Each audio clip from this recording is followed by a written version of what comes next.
Well, hello and welcome to the new video, and what we have here today is the facelifted Skoda Scala. This is, in my opinion, probably the best family car out of the Golf, Audi, Skoda and Seat. So I think this is the most practical one. I really do like this Skoda. Of course, Audi is the premium, but out of the normal cars it's really good. So we have this brand new design, much more minimalist lights here in the front. These are the Skoda crystal lights. So they are really good, really strong, very good in night. We have daylights here, or no, I think actually these are fog lights, right? So new front mask, that's the first thing. Then if we go around the car, we have 17-inch wheels. These are some of the normal wheels. They have quite a lot of brake dust on them, as you can see, so they catch it on them really easily. The tires, we have 205/50 R17 tires. So I think that's a good size of the tire. And now to say what I like about the car is the whole conception of the car. So I really do like, this is a very well designed car in terms of conception. So here is the front wheel, and around here is where the driver sits. So that's quite a big distance from the front wheels, which gives you a good feeling of driving the car. And also what the engineers did, this car has quite a big amount of positive caster at the front. So this makes the car lean onto the outer rear wheel. But it could be more perfect if there wasn't for the geometry. So let's come to the rear of the car, and let me talk you a little bit about the geometry. So they've done the characteristics of the driving very nice with its caster, but the geometry is such that we are running more negative camber here at the rear. We have a slight toe-in, but what's important to that behavior is that at the front we have almost no negative camber.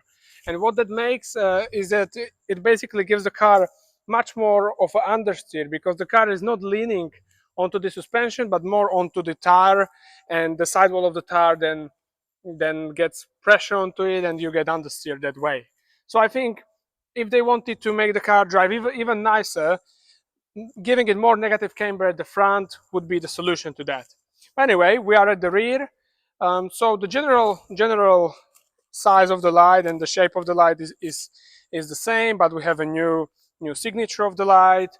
We still kept this glass on which you have the Skoda badging. We go to the boot, which is 467 liters, I think it was, in capacity, and it's a really practical family boot. It's really great for the family. So very deep opening, quite low edge, and sort of all of these Skoda Simply Clever solutions, like this holder for the shopping, for the groceries and stuff, a lot of hooks, 12-volt socket there, and also a spare wheel underneath the floor. So fantastic. And also this sort of a netting, another practical solution. Skoda is all about practicality and Simply Clever. So that's it. And also let's have a look at the rear.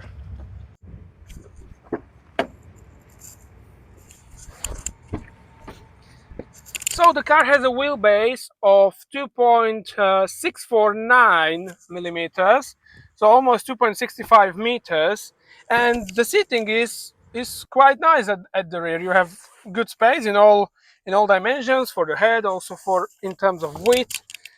But it's really more for 4 passengers. You also have an armrest with cup holders, but no go-through function. And then you have 2 USB-C connectors, air conditioning here in the bag, and also this, again, Simply Clever solution for these storage areas here. So I think pretty good, again, for the family here with the Scala. And now let's have a look at the business part of the car, which is the engine. In this case, we have here the engine that was killed in the car, like the VW Golf and the Skoda Octavia, and it is the 1.0 TSI engine. So this engine gives the car 85 kilowatts, that's almost 116 horsepower, 200 newton meters of torque, up to 3,500 RPM, and gives the car acceleration to 100 kilometers in around 10 seconds at the top speed of 202 kilometers, and is mated in this specification to the 7-speed DSG automatic transmission, which is probably the one to go for if you are really wanting to buy this engine.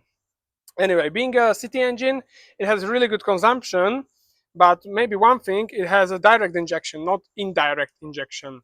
So that's the thing of the TSI engine. And here in the engine bay, I think it looks quite well, quite easy access, and you can very clearly see where the engine lays. So it is in front of the front axle. So yeah, I think that's about it to the engine. And well, let's now take the car further down the road and let's see how the driving experience with this car and everyday usability was like. Oh, well, hello and welcome inside the Skoda Scala. And well, I think it's time to recap this facelifted Scala, alright? First, let me talk you through the interior, but let me start the car first. So here in the interior, this is of course not the top specification model. This is actually a sort of a grade offer model. So, but we can see the changes here in the interior. So there are slightly new, these touch capacitive buttons or these icons on this screen. They are quite new. The infotainment is as it was in before. So very usual, you already know this from Skoda. So that's, I think that's very good. Right, what I like about the interior is the layout, is that they've still kept the hardware controls for the air conditioning. I really do like that. That's a great thing. And then you have these shortcut buttons here where the gear selector is, so you quickly turn off the start and stop, quickly change into the individual mode. So you have these driving modes.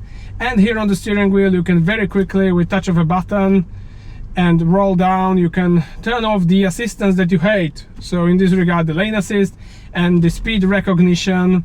So that's great. Yeah, but otherwise the interior is as usual. There is a bit of an Alcantara here throughout the dash, which is, I think, kind of a nice touch. There is also some bronze finish to the trim.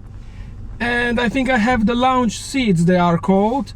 And they also have bits of Alcantara and bits of cloth, textile, yeah, and they are kind of really wide, these seats, so they don't hold you absolutely properly in the corners, but they are also for the thicker gentlemen that sometimes Skoda dads simply are. Yeah, but you still have a proper handbrake, that's lovely, and the sitting position is very nice, it's very low, also compared to the dash. So yeah, and also you as a driver, you are sitting quite far from the front wheel, so this is probably, in terms of conception, the best designed Skoda there is. You also have a parking camera in this spec. This spec actually costs 28,000 euros, right? So let me get out of the space. So you have this, not the sharpest rear view camera, but it does the job, so that's good. And also now I have it in the sports mode, so you have kind of a stiffer steering, right? And so how was the experience with this 1 liter engine? So as I've said, this is one of the few cars that have kept this engine. You don't get no longer this engine with the Golf, with the Octavia. I'm not sure about the Seat Leon, but in my country at least you can still get it to the big SUV Ateca, which is, I think, ridiculous. So yeah, but this engine, well, it's definitely a great engine for the city, and yeah, that's where it's mostly good of, right? So you have it paired with the 7-speed DSG transmission, which I think is a good solution. With manual, of course, it's a different experience. It's for someone who likes to shift gears themselves, but I think this gearbox gives it better dynamics than it would have had otherwise, and it gives you better fuel efficiency on the motorway, because you have 7 gears compared to 6 gears in the manual transmission. And so how was the consumption of the car? Well, I have a long time average of 6.2 liters for 100 kilometers, which is what you would maybe expect from this sort of a car. 6.2, I think, quite okay, but you can do like journeys which are combined motorways and B roads for 5 liters. So that's yeah, that's very efficient, we have to say, for a car of this size. Also, Skoda improved the aerodynamic coefficient of the car. I think it's 0.27 now or something like this, so pretty good. So pretty efficient car. Now in the city, of course, is what makes the consumption slightly higher. That's why we have the average of 6.2, because in the city you drive for these 6.5 liters. Yeah, but anyway, I think it's good. But then with this engine, what you are missing out on is the dynamics. So at many times, and particularly when you have a loaded car, but even unloaded, the car feels slightly without breath. So you need to rev the engine quite high, but then on the other hand, you have the maximum torque of 200 Newton meters only up to 3,500 RPM. So yeah, in terms of horsepower, there has been an improvement from 110 to 115 horsepower, so 85 kilowatts.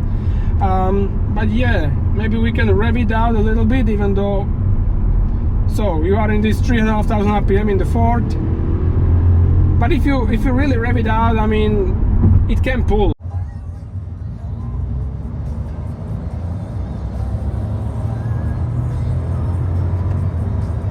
Right? It can pull, but you just need to rev this engine, and then when you rev this engine up, you get a higher consumption. So it's not as efficient as you want the car to be. So I think in this regard, the 1.5 is really the ideal engine. You can still get this consumption as you get here with the 1 liter, while the engine doesn't feel strangled, right? So it feels that it has enough power in every occasion. We know these VW engines, this one, but as well the 1.5, they always have more power than VW says. So the 1.5 might have around 163 horsepower, this might have around 130 in reality. So yeah, I still think the 1.5 is better engine for this car. But if you're more of a relaxed driver, maybe someone that doesn't rush anywhere and want to get good fuel economy, and if you drive this car really properly, you can get fantastic fuel economy from this car on the longer travels. So I think it's nice. And then if we talk about the driving itself, I like the steering, precise as usual, as per usual, reasonably communicative. The car has a big amount of cast geometry on the front, which is nice. Not many Skodas do that, so that gives you a good natural coming back of the steering wheel when you're cornering. That gives you more feedback, which is also good, and it also makes the car lean onto the outer rear wheel, which you can feel. But despite that, there is still one problem with this car in terms of driving if you pick up the pace, and that is quite a big chunk of understeer, and this is due to the geometry of the wheels. So we are running quite a big negative camber on the rear wheels, but what's the problem? We are not running enough negative camber on the front wheels, so it's nearly 90 degrees vertical. And what this makes is, of course, that the car, when it's cornering, it leans onto the sidewall of the tire. It's deforming it, and this is therefore creating understeer. So maybe just an advice, if Skoda wants to make this car even better in terms of driving in the next generation, giving it a more negative camber on the front wheels is definitely the way to go. This is the only problem I have in terms of driving with the car.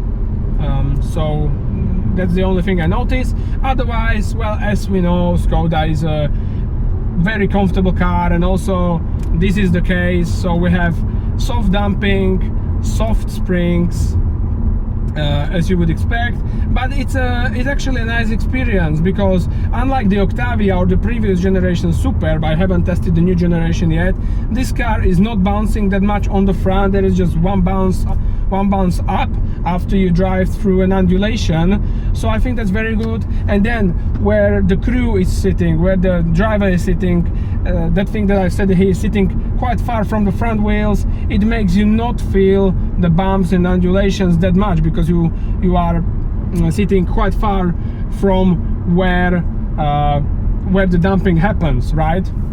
So you are quite nicely centered, as you should be in a car, and this also adds up to the comfort you feel in the car. So in the comfort aspect, extremely well resolved, extremely well designed, this Scala.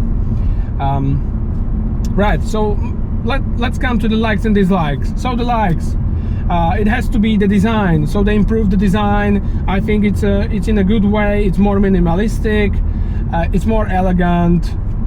I like it. I really do like it. I like it more than the design it was using before. They also improved the aerodynamic drag with this, so that's another thing I like. I always like the good aerodynamics. Then there is the comfortability, as I've just talked. Fantastic comfort. Yeah, and the efficiency. And maybe now in between the dislikes, well, I would have to say, if you're a dynamic driver, this engine is not going to be sufficient for you, so you have to really go for the 1.5. But if you're an eco driver, let's say, this is really okay an engine for you. You can get good MPG, good fuel economy from it. So yeah, I think quite okay. And then I think the last dislike maybe would be the price. I think 28k. Of course, we can say it's competitive, but for 28,000 you can get more of a fun car, something like Mazda 3, which is definitely a driver's car, and this is on the other way of the spectrum. This is for a comfort driver. So it really depends on what your needs are. If your needs are comfort, practicality, massive space in the back, which is another like, actually the space in the back is really massive, very comfortable for family needs. Also the boot is huge, 476 liters I think, so big like in terms of practicality.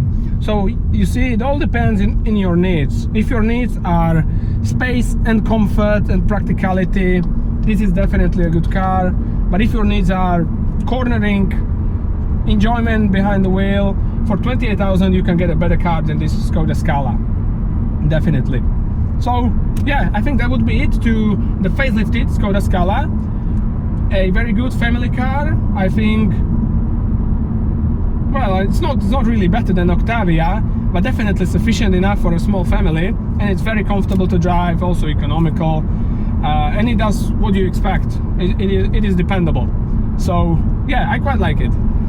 That would be it to the Skoda Scala. If this video was helpful and you liked it, well, keep watching, keep subscribing, because more videos are coming on very soon, and I hope to see you in the very next video. In the meantime, take care of you and goodbye.